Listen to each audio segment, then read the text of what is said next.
नमस्कार जोहार। आई चलते हैं झारखंड की ताज़ा खबरों की ओर, लेकिन उससे पहले दोस्तों अगर आपने अभी तक इस चैनल को सब्सक्राइब नहीं किया तो कर लें, जिससे कि आपको झारखंड की ताज़ा और महत्वपूर्ण खबर रोजाना मिलती रहे। पहली और बड़ी खबर, झारखंड के 1250 शिक्षण संस्थान, वित्त-रहित असंस्कृत स्कूल, हाई स्कूल, मदरसा व इंटर कॉलेजों में 23 फरवरी को शैक्षणिक हड़ताल रहेगी। इस दिन पठन पाठन सहित सारी शैक्षणिक गतिविधि ठप होगी। शिक्षक व कर्मचारी काम नहीं करेंगे। शिक्षण संस्थानों के प्रवेश द्वार पर धरना प्रदर्शन किया जाएगा। विभिन्न मांगों को लेकर झारखंड राज्य वित्त-रहित संघर्ष मोर्चा की ओर से आंदोलनात्मक कार्यक्रमों की घोषणा की गई।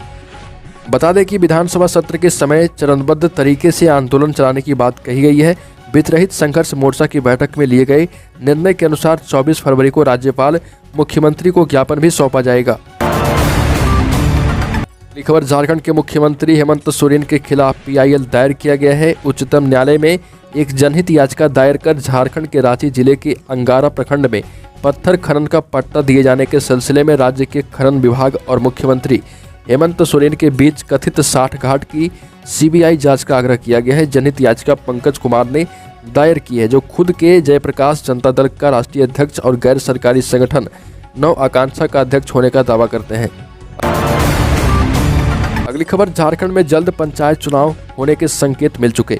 इलेक्शन अधिकारियों की 23 फरवरी से ट्रेनिंग शुरू हो रही, जो कि 25 फरवरी तक चलेगी। राज्य निर्वाचन आयोग ने झारखंड में जल्द पंचायत चुनाव कराने का संकेत दिया है। आगामी महीने में झारखंड में होने वाले त्रिस्तरीय पंचायत चुनाव को लेकर आयोग की ओर से 23 से 25 फरवरी तक इलेक्शन अधिकारियों के लिए 3 दिवसीय प्रशिक्षण शिविर का आयोजन करने का फैसला किया गया है। राज्य निर्वाचन आयोग के सचिव राधेश्याम प्रसाद ने सभी जिला निर्वाचन पदाधिकारी सह उपायुक्त को भेजे पत्र में बताया कि झारखंड में त्रिस्तरीय पंचायत चुनाव जल्द करा लिया जाएगा। अगली खबर, झारखंड में 1932 खतियान को लेकर आर पार की लड़ाई हुई तेज। सिल्ली विधानसभा के पूर्व विधायक अमित महतो के नेतृत्व में विशाल रैली निकाली गई। गांव-गांव से निकली हजारों युवकों की अप्रत्याशित भीड़ भी देखी गई। अपार जुटी भीड़ देख उत्साहित अमित महतो ने अपनी मां पार्वती देवी के माथे पर रखकर कसम खाई और बिरसा मुंडा की शपथ लेते हुए कहा कि 1932 पर अब आर पार की लड़ाई होगी, और सरकार को चुनौती देते हुए कहा कि झारखंड बने 22 वर्ष हो चुके हैं, किंतु किसी भी सरकार ने सूबे के लिए 1932 खतियान आधारित नियोजन नीति नहीं बनाई और अब इसे लागू करवाकर रहेंगे। अगली खबर, बरही उपद्रव की घटना में मारे गए रुपेश पांडे की हत्या की विश्व हिंदू परिषद व बजरंग दल रांची ग्रामीण जिला ने कड़ी निंदा की। घटना के विरोध में पतरातू पंचायत में फिर से मशाल जुलूस निकाला गया, जिसमें आसपास के ग्रामीण सहित विश्व हिंदू परिषद व बजरंग दल के कार्यकर्ताओं ने भाग लिया। बैनर पोस्टर लिए जुलूस में शामिल लोग रुपेश पांडे के हत्यारों को फांसी दो, मुकेश सोनी के हत्यारों को फांसी दो की मांग को लेकर नारा लगा रहे थे। मशाल जुलूस में ग्रामीणों का रोष था। वक्ताओं ने कहा कि झारखंड में जब से हेमंत सोरेन की सरकार बनी है, हिंदुओं पर अत्याचार बढ़ा है। इस प्रकार से अपने समाज में बढ़ चढ़कर समाज के प्रति समाज को संगठित करने का काम कर रहे समाज के लोगों को चुन चुन कर मारा जा रहा। खबर, साझा बिहार के चर्चित चारा घोटाले। डोरंडा कोषागार में सजा होने के बाद लालू यादव को देवघर कोषागार में फिर से सजा सुनाई जाएगी। आपको बता दें कि CBI की ओर से हाईकोर्ट में याचिका दाखिल कर कहा गया है कि चारा घोटाले के देवघर मामले में लालू यादव को 3 साल की ही सजा नहीं होनी चाहिए, बल्कि 7 साल की सजा होनी चाहिए, क्योंकि लालू प्रसाद यादव खुद एक षड्यंत्र के आरोपी हैं। ऐसे में सजा भी समान होना चाहिए। CBI ने इस मामले में लालू यादव समेत 6 अन्य आरोपियों को भी कम से कम 7 वर्ष सश्रम कारावास की सजा दिए जाने की मांग की है। अगली खबर, झारखंड सरकार की नई शराब नीति से राज्य के शराब कारोबारी और बार एवं रेस्तरां संचालक बेहद परेशान हैं। इस नीति के विरोध में झारखंड बार एवं रेस्तरां एसोसिएशन की ओर से राज्य के प्रेस क्लब में एक प्रेस कॉन्फ्रेंस का आयोजन किया गया। 1 अप्रैल से झारखंड में सभी बार बंद कर दिए जाएंगे। सरकार को सिर्फ राजस्व पर फोकस नहीं करना चाहिए, बल्कि इससे लोगों को मिल रहे रोजगार पर भी ध्यान देना चाहिए। आपको बता दें कि राज्य के शराब कारोबारी और बार रेस्तरां बेहद परेशान हैं। नई शराब नीति झारखंड में जल्द लागू होने वाली है। इस नीति के विरोध में झारखंड बार एवं रेस्तरां एसोसिएशन की ओर से रांची के प्रेस क्लब में प्रेस कॉन्फ्रेंस का आयोजन किया गया था। अगली खबर, बिहार के मुख्यमंत्री नीतीश कुमार झारखंड सरकार पर जमकर बरसे। आपको बता दें कि पड़ोसी राज्य बिहार के मुख्यमंत्री ने राज्य झारखंड की सरकार के धनबाद और बोकारो जिले की क्षेत्रीय भाषा की सूची से भोजपुरी और मगही को हटाने के हालिया फैसले को गलत ठहराते हुए कहा कि उनकी सरकार भोजपुरी को संविधान की 8वीं अनुसूची में शामिल करने की अपनी पुरानी मांग को फिर से उठाएगी ताकि इसे राजभाषा का दर्जा मिल सके। जनता के दरबार में मुख्यमंत्री कार्यक्रम के बाद पत्रकारों से बातचीत के दौरान नीतीश कुमार ने कहा कि भोजपुरी सिर्फ बिहार की ही नहीं बल्कि उत्तर प्रदेश, झारखंड, छत्तीसगढ़ और झारखंड की भाषा है और इसका अंतर्राष्ट्रीय महत्व भी है। और अभी झारखंड में जो हुआ वो बिल्कुल ही गलत हुआ। हम बार बार कह रहे हैं कि भोजपुरी सिर्फ बिहार की भाषा नहीं है। खबर, झारखंड में 100% खाद्यान्न वितरण नहीं होने पर की जाएगी कार्रवाई। फरवरी तक राशन कार्ड वितरित करने के निर्देश दिए गए। झारखंड में खाद्यान्न का 100% वितरण नहीं होने पर उपायुक्त छवि रंजन ने नाराजगी जताई। सख्त निर्देश दिया गया है कि झारखंड राज्य खाद्य सुरक्षा योजना के तहत आच्छादित लाभुकों का राशन कार्ड प्रिंट कराते हुए फरवरी तक निश्चित रूप से लाभुकों के बीच वितरित कराना सुनिश्चित करें। आपको बता दें कि झारखंड में राष्ट्रीय खाद्य सुरक्षा अधिनियम के तहत लाभुकों के बीच आवंटित खाद्यान्न का 100% यूज करने को लेकर इस पे बड़ा आदेश दिया गया है, नहीं तो इसमें कार्रवाई भी हो सकती है। अगली खबर, भाषा की राजनीति में कूद पड़ी राफिया, बोली हेमंत सरकार नहीं दे रही रोजगार।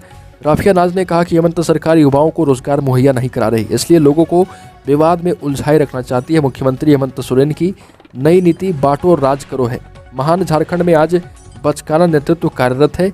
प्रसिद्ध योगाचार्य एवं महर्षि दयानंद आर्य वैदिक गुरुकुल बैजना निरसा की संरक्षक राफिया नाज ने हाल में उपजे भाषा विवाद पर अपने विचार रखे। राफिया ने कहा कि झारखंड में भाषावाद को जन्म देने का काम किया जा रहा।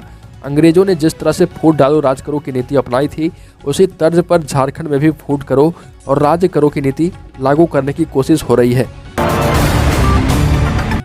अगली खबर, झारखंड सरकार की योजनाओं के उद्घाटन और शिलान्यास में शामिल नहीं हो पाएंगे सांसद। झारखंड सरकार ने केंद्र व राज्य की योजनाओं के उद्घाटन व शिलान्यास को लेकर नए दिशा निर्देश जारी किए।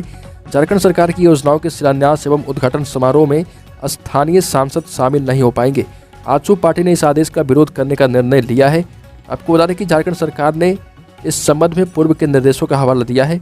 नए निर्देशों के मुताबिक केंद्र प्रायोजित योजनाओं में मुख्यमंत्री, केंद्रीय मंत्री, केंद्रीय राज्य मंत्री, राज्य सरकार के मंत्री, स्थानीय सांसद व विधायकों को निमंत्रित किया जाएगा। खबर, झारखंड के रांची नगर निगम को किराया नहीं देने पर दुकान को सील कर दिया जाएगा। ये नया नियम आया है। रांची नगर निगम द्वारा इस अभियान की शुरुआत कर दी गई है।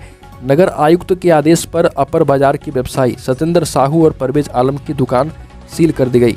दोनों दुकानदारों ने किराया नहीं दिया था। नगर निगम ने दोनों दुकानदारों को 3 बार नोटिस भी भेजा, लेकिन उन्होंने कोई जवाब नहीं दिया। नगर निगम और पुलिस के जवान दोनों दुकानदारों के दुकान पहुंचे और दुकान को सील कर दिया है। रांची नगर निगम का कहना है कि निगम क्षेत्र में दुकानदारों को किराया देना पड़ता है, लेकिन जो भी नहीं देगा उसके खिलाफ ये कार्रवाई की जाएगी। खबर, झारखंड में मौसम विभाग ने 24 और 25 को जताई बारिश की संभावना। झारखंड में मौसम विभाग ने अपने पूर्वानुमान में बताया कि 24 और 25 फरवरी को राजधानी रांची सहित झारखंड के कई इलाकों में हल्के से मध्यम दर्जे की बारिश हो सकती है। एक बार फिर से झारखंड पर नए पश्चिमी विक्षोभ का असर पड़ेगा। आपको बता दें कि रांची सहित पूरे झारखंड में 23 फरवरी की रात से ही बादल छाएंगे। मौसम पूर्वानुमान में 24 और 25 फरवरी को राजधानी रांची सहित झारखंड के कई इलाकों में हल्के से मध्यम दर्जे की बारिश हो सकती है। इस दौरान वज्रपात की भी चेतावनी जारी की गई।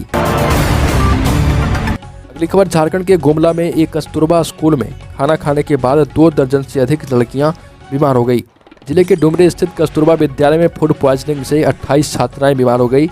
उनमें से 2 की स्थिति काफी गंभीर होने के कारण उन्हें सदर अस्पताल रेफर किया गया है। खाने के 1 घंटे बाद कई को उल्टी और पेट दर्द शुरू हो गया। इसकी सूचना वार्डन को हुई तो उन्होंने 28 को CHC में भर्ती कराया है।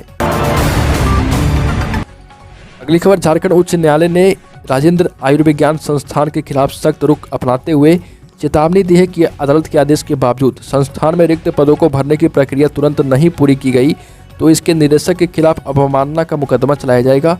मुख्य न्यायाधीश ने डॉक्टर रवि रंजन, न्यायमूर्ति सुजीत नारायण प्रसाद की खंडपीठ ने एक बार फिर रिम्स में रिक्त पदों पर पिछले कई वर्षों से भर्ती न किए जाने को लेकर दायर जनहित याचिका पर स्वतः संज्ञान के आधार पर सुनवाई की। खबर, झारखंड में 1 जुलाई से सिंगल यूज प्लास्टिक बैन किया गया है। झारखंड में भी सिंगल यूज प्लास्टिक पर रोक लगाने की तैयारी चल रही है। राज्य में 1 जुलाई से प्लास्टिक पूरी तरह प्रतिबंधित कर दिया जाएगा। सिंगल यूज प्लास्टिक के साथ ही थर्माकोल के इस्तेमाल पर भी पाबंदी लगाई जाएगी। केंद्रीय प्रदूषण नियंत्रण बोर्ड के इस निर्देश पर अमल करते हुए झारखंड राज्य प्रदूषण नियंत्रण बोर्ड ने इस बाबत नोटिस जारी करने की प्रक्रिया शुरू कर दी है। झारखंड में सिंगल यूज प्लास्टिक पर रोक लगाने की तैयारी की जा रही। राज्य में ये नया निर्देश आने वाला है। अगली खबर, Indian red cross society Ranchi जिला शाखा की कार्यकारिणी कमेटी को तत्काल प्रभाव से भंग कर दिया गया। राज्यपाल सह इंडियन रेड क्रॉस सोसाइटी के अध्यक्ष रमेश बैस ने अनियमितता पाए जाने पर यह कार्रवाई की। जांच रिपोर्ट मिलने के बाद अनियमितता में दोषी पाए गए डॉक्टर सुनील कुमार, तत्कालीन सचिव डॉक्टर उषा नरसरिया, तत्कालीन सदस्य डॉक्टर अशोक कुमार प्रसाद पर कानूनी कार्रवाई और FIR का आदेश दिया गया। अगली खबर, झारखंड की 3 हॉकी खिलाड़ियां ओलंपिक निकी प्रधान, सलीमा टेटे और संगीता कुमारी का चयन सीनियर भारतीय महिला हॉकी टीम में किया गया। हॉकी इंडिया ने भुवनेश्वर में होने वाले FIH में प्रो लीग के लिए भारतीय टीम की घोषणा की। झारखंड की तीनों खिलाड़ी 26 और 27 फरवरी को स्पेन के खिलाफ होने वाले मैचों में भारतीय टीम का प्रतिनिधित्व करेंगी। निकी और सलीमा टेटे पिछले कई वर्षों से सीनियर भारतीय टीम की नियमित सदस्य भी रह चुकी है। रूस ने यूक्रेन के 2 प्रांत लुहांस्क और डोनेट्स्क को स्वतंत्र देश घोषित कर दिया। रूस के राष्ट्रपति व्लादिमीर पुतिन ने इसका ऐलान किया। इस ऐलान के साथ ही पुतिन ने लुहांस्क, डोनेट्स्क और अलगाववादियों के कब्जे वाले इलाके में सैनिकों को शांति बनाए रखने का आदेश दिया है। हालांकि ये साफ नहीं है कि सैनिकों की तैनाती कब होगी। इसको लेकर यूक्रेन के राष्ट्रपति व्लादिमीर ज़ेलेंस्की ने कहा कि रूस के उठाए गए कदम से वो डरते नहीं हैं और हमने किसी से ना कुछ लिया है और ना ही किसी को कुछ देंगे। ज़ेलेंस्की ने कहा कि रूस की घोषणाओं और खतरों के बावजूद यूक्रेन की अंतर्राष्ट्रीय सीमाएं वैसे ही बनी रहेगी जैसे पहले थी। यूक्रेन के 2 प्रांतों को स्वतंत्र घोषित करने वाले पुतिन के कदम के बाद ही संयुक्त राष्ट्र सुरक्षा परिषद ने इमरजेंसी मीटिंग बुलाई, जो अभी जारी है।